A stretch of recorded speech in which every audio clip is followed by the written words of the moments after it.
예, 청와대 조직 개편 문제는 조금 더 들여다볼 필요가 있을 것 같습니다. 청와대 출입하고 있는 이성대 기자가 지금 옆에 나와 있습니다. 자, 핵심은 뭔가요, 이번 개편에?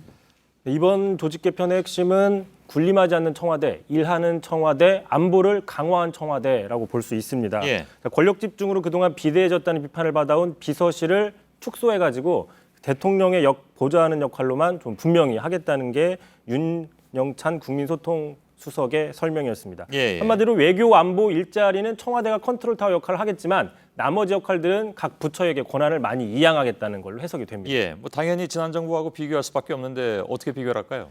그렇습니다. 비서실장과 수석들의 권한이 과거 정부에서는 되게 막강했었죠. 예. 당장 직전 정부만 보더라도 비서실장이 모든 부처와 업무 인사에 관여했다는 의혹을 받고 있고 또 경제수석은 이른바 서별관 회의에서 국책은행들에게 대출 액수까지 개입하기도 했고 또 정책조정수석 같은 경우에는 대기업들한테 돈을 내라고 요구하기도 했었습니다. 예. 민정수석은 뭐 잘 아시는 것처럼 검찰 수사와 인사 같은 개입했다는 의혹도 나오고 있는데 이렇게 왕 실장, 왕 수석의 출연을 시스템, 제도적으로 원천 봉쇄하겠다 이런 분석이 들어가 있고요. 예. 또 반면에 직전 정부는 청와대는 위기관리 컨트롤타워가 아니다라고 해서 논란이 있었는데 예. 이번 청와대는 처음부터 국가위기관리 컨트롤타워라는 점을 명확히 하고 가겠다 이런 차이가 있습니다. 예.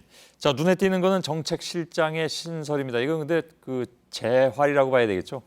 그렇습니다. 정확히 얘기하면 부활이라고 부활, 볼 수 예. 있는데 자, 이전 정부 조직들을 잠깐 보시면 박근혜 정부 시절에는 그런 게 없었습니다. 비서실장 산하였는데 오늘 발표된 문재인 정부 청와대 조직을 보시면 오른쪽으로 정책실장이 눈에 띕니다. 장관급이고요. 노무현 이명박 정부에 있었던 게 부활을 한 겁니다. 예. 국정 아젠다를 체계적으로 관리하겠다는 거고 또 보신 것처럼 경제보좌관도 신설했고 눈에 띄는 게 정책실장 밑으로 일자리 수석입니다. 예. 문재인 대통령은 여러 차례 일자리 대통령이 되겠다고 강조를 해왔는데 그 전담 자리를 만든 셈입니다. 참고로 비서실장 밑에 정책실장이 있는 것처럼 조직도 나와 있지만 윤영찬 수석의 말에 따르면 사실상 독립적인 성격이다라고 설명을 해줬습니다. 아, 정책실장과 비서실장은 따로다? 예. 예. 없어지거나 바뀐 건 뭐가 있습니까?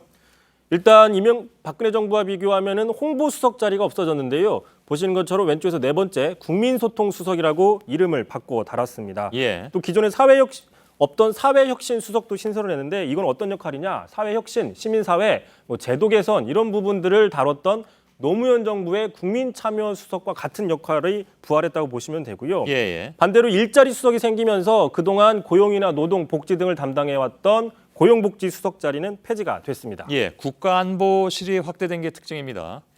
그렇습니다. 국가안보실은 확대가 됐는데 가장 큰 특징으로 보면은 외교 국방 통일 정책을 담당했던 2차장이 신설이 됐습니다. 차관급인데 시청자들 보시면은 박근혜 정부도 2차장이 있다고 보실 수 있는데 저 2차장은 기존에 비서실 산하에 있었던 자리를 겸임했다는 겁니다. 아, 그래서 점선으로 돼 있는 그렇습니다. 거군요. 그런데 예. 이번에는 비서실 산하에 있던 2차장의 외교안보 국방 자리를 아예 안보실 산하로 일원화시켰다는 차이가 있습니다. 예. 인력도 22명에서 43명으로 2배 정도 늘렸고요.